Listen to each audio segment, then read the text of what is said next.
Baik. Assalamualaikum warahmatullahi wabarakatuh. Yang terhormat, dosen pembimbing atau dosen pengajar mata kuliah karakter building, yang saya hormati para penonton atau teman-teman yang menyaksikan video ini. Sebelumnya, izinkan saya memperkenalkan nama saya. Nama saya Muhammad Ridho, panggil saya Ido. NIM saya 64240182. Saya dari Fakultas Ekonomi dan Bisnis, Prodi Manajemen Bisnis. Kelas saya 642C04. Baik, di sini saya akan membahas tentang bahaya narkoba. Oke, teman-teman, mari kita mulai. Teman-teman tahu nggak sih apa sih narkoba itu?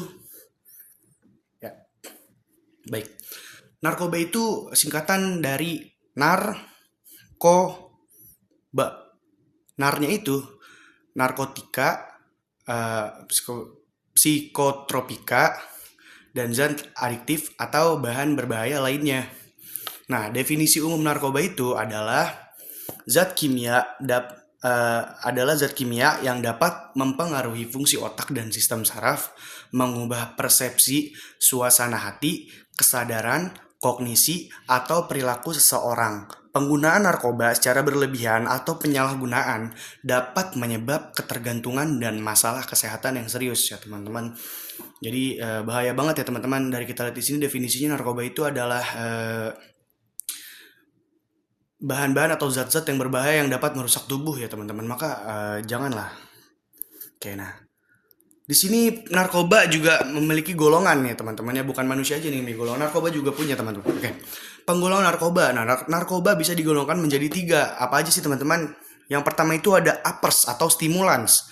Nah, yang kedua itu ada downers atau depresan. Yang ketiga ada all-arounders atau hallucinogen. Nah, apa sih pengertian-pengertian dari ketiga ini? Oke, satu-satu kita bahas ya teman-teman. Kita masuk ke uppers, stimulants. Nah, uppers dalam konteks narkoba adalah istilah informal yang merujuk pada narkoba stimulan. Nah, stimulan itu, apa sih stimulan itu?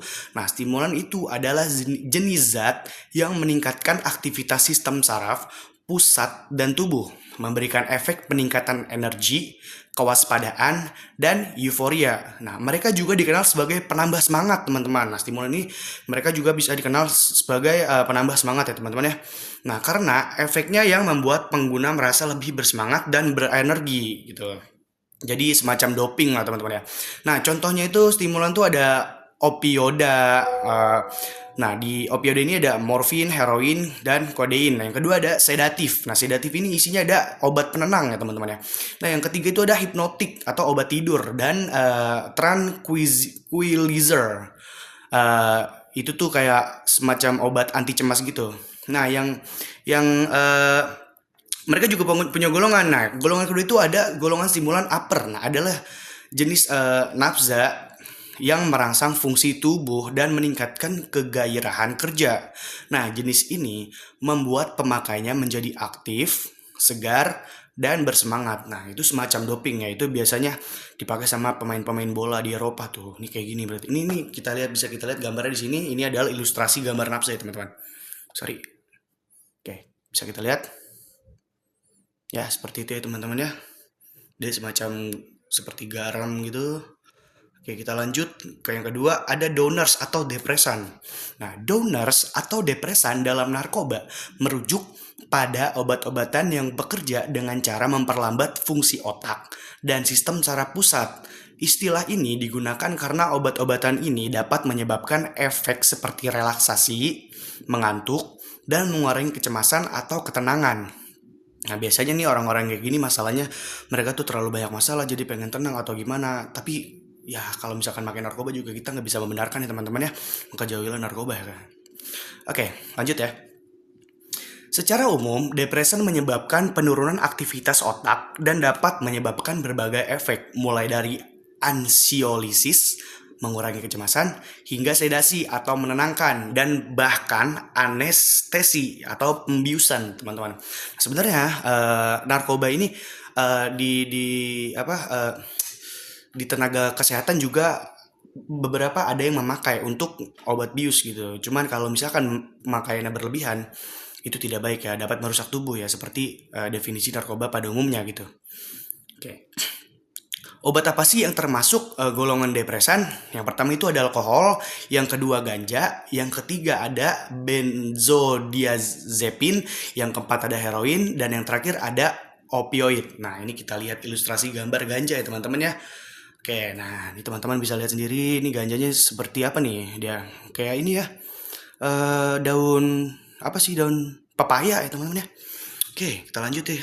Kita lanjut. Oke.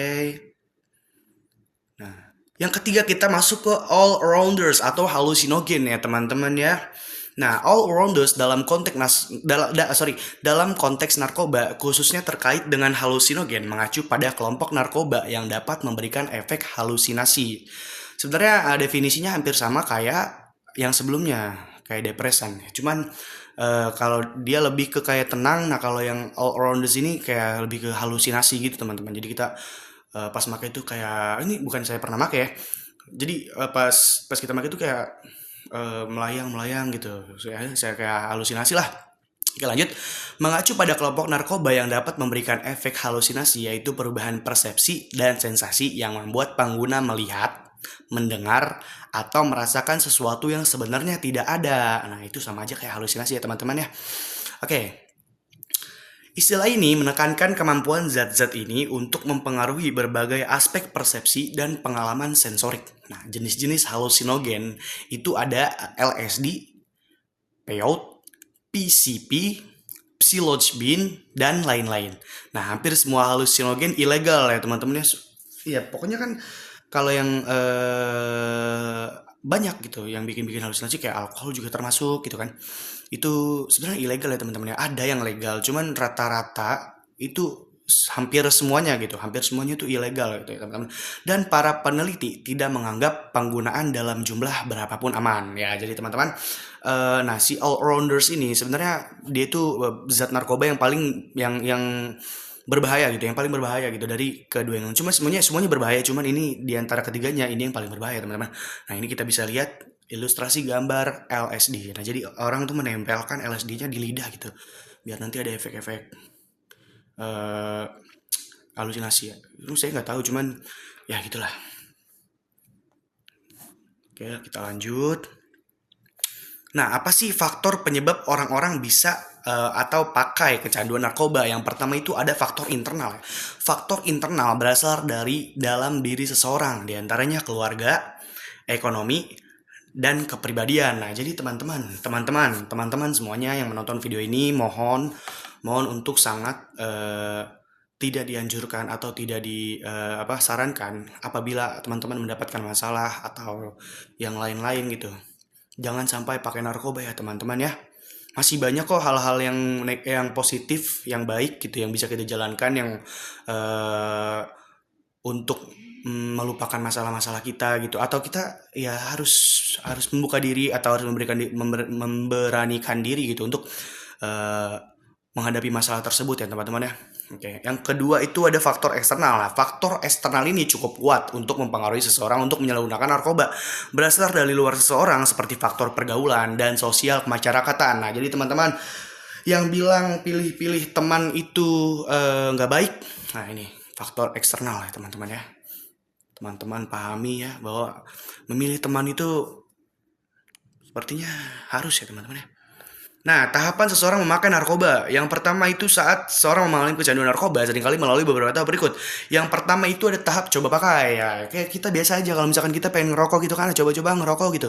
Tapi lama-lama candu gitu kan. Yang kedua ada tahap rekreasional atau situasional. Jadi mereka itu pakai kalau misalkan ada duit atau kayak lagi kayak tadi tuh ada masalah, ada apa baca. Nah, yang ketiga itu ada tahap penggunaan beresiko. Nah, ini teman-teman yang udah masuk kayak ya udahlah gue pakai aja gitu, kayak penggunaan beresiko gitu kan. Yang terakhir itu ada tahap ketergantungan atau dependensi ya teman-teman ya. Ini dia, jadi sama aja kayak misalkan perokok gitu. Perokok kalau misalkan awalnya coba-coba, mereka itu kayak ya udah coba-coba dulu, kayak aduh nggak enak nih ngerokok, tapi tiba-tiba kayak aduh gue stres nih, gue pengen ngerokok, kayaknya kalau misalkan gue ngerokok stres gue hilang deh gitu kan. Yang ketiga itu mulai mereka tuh sebat-sebat, gitu kan, mulai apa ya, beli rokok misalkan sehari 3 kali gitu kan, kayak beresiko kena serangan jantung atau apalah gitu kan. Nah, yang terakhir tuh sama tahap rokok juga kayak ada ketergantungan gitu. Kalau misalkan gua ngerokok kayaknya asem banget di mulut gua gitu kan. Ya teman-teman, seperti itu juga narkoba ya. Makanya kita jauhi yang bahan-bahan yang bikin candu gitu. Jangan ya, jangan ya.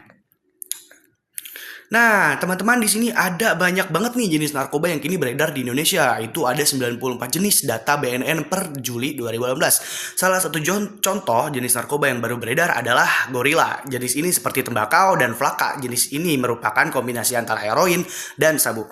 Nah, apa sih dampak kecanduan narkoba? Nah, pencandu narkoba bisa mengalami perubahan suasana hati yang ekstrim, terutama yang mengkonsumsi kokain atau amfetamin. Nah, kedua jenis ini dapat menimbulkan perasaan euforia tinggi yang kemudian berubah menjadi kelelahan, kecemasan, dan depresi setelah efeknya hilang. Nah, oke, yang terakhir itu, maksudnya yang selanjutnya itu ada penjara karena narkoba. Ya, pasal 127 mengatur hukuman rehabilitas bagi pengguna narkotika yang ditangkap dengan jumlah narkotika di bawah ambang batas tertentu. Pasal 128 mengatur hukuman penjara maksimal 4 tahun. Bayangin 4 tahun atau denda maksimal 800 juta. Ayo, duit dari mana lu 800 juta kan? Bagi pengguna narkotika yang dianggap dengan jumlah narkotika di atas ambang batas tertentu. Nah, pasal 114 ayat 1. Setiap orang yang tanpa hak atau melawan hukum menawarkan untuk dijual, menjual, membeli, menerima, banyak banget tuh, menjadi perantara dalam jual beli, menukar atau menyerahkan narkotika golongan 1 dipidana page 3. 3. Dengan pidana penjara seumur hidup atau pidana penjara paling singkat 5 tahun. Paling singkat 5 tahun, beh. Paling singkat 5 tahun, beh. 5 tahun lu ya membusuk di dalam penjara gara-gara lu narkoba doang. Bayangin, beh. Rugi banget ya. Udah narkobanya merusak tubuh, masuk penjara juga 5 tahun. Kesian emak, bapak, anak ya kan. Oke, teman-teman, jauhilah narkoba ya, teman-teman. Oke, yang terakhir itu ada mari kita katakan revolusi mental. Mari kita katakan stop narkoba. Mari kita terus lontarkan kata stop narkoba untuk merevolusi mental generasi muda bangsa untuk menuju Indonesia yang sehat. Sekian dari saya. Saya Muhammad Ridho. Apabila ada kata-kata saya yang salah, saya mohon dibukakan pintu maaf yang sebesar-besarnya karena saya juga manusia ya, teman-teman ya. Manusia itu yang sempurna. Assalamualaikum warahmatullahi taala wabarakatuh.